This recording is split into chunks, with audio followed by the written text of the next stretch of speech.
What is your name? My name is Sayani Lumaban, How old are you? 39, What is your religion? Anglican. Are you married? No, Do you have son or daughter? no, Okay. How long you have been working in Hong Kong? 11. 11 years? Yes. Do you have working experience in other countries? Yes, ma'am. Where? Singapore. How long you have been working with your current employer in Hong Kong? 8 years. Where is your latest employer living in? Taipo, ma'am. How many square feet of your employer's house? 620 square meter, ma'am.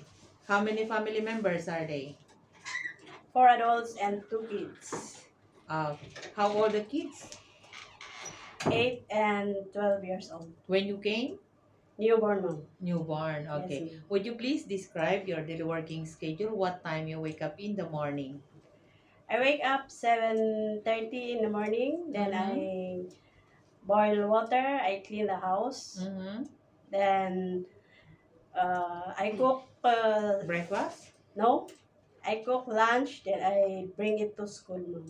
Okay. So, do you bring the kids to school? No, ma'am. Just only downstairs? Yes. Okay. So, do you prepare the dinner? Yes, ma'am. What time? I prepare dinner 6:30, What time do you eat for the dinner? 7:45 like that. Okay. Uh, until what time you go to sleep?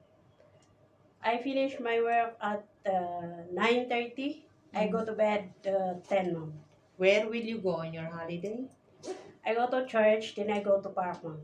What kind of household chores are you good for? Taking newborn babies, kids, and cooking, Okay. cleaning.